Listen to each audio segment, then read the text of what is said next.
Untuk mendukung tutorial komputer, kalian bisa mengklik subscribe. Halo, selamat datang di tutorial komputer. Tutorial kali ini mengenai cara membuka Microsoft Word di Windows 10 atau 11. Pertama, pada start menu, kalian klik. Kalian bisa mengetikkan Word atau hanya dengan W saja. Jika tidak ketemu, ketik Word dan kalian buka Word.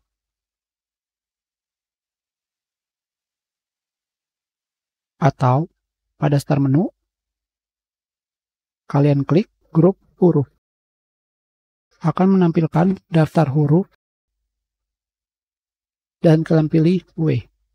Kembali kalian akan menemukan Word. Atau kalian bisa kembali menemukan aplikasi Word, tetapi sekarang kalian pin pada start menu.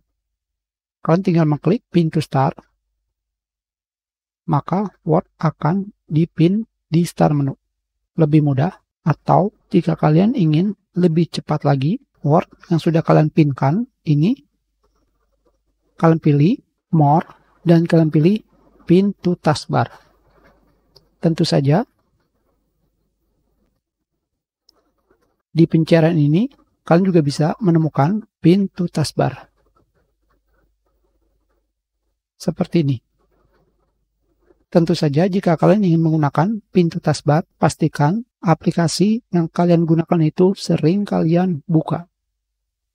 Dan kalian pilih blank dokumen untuk memulai dokumen baru. Kita sudahi, terima kasih.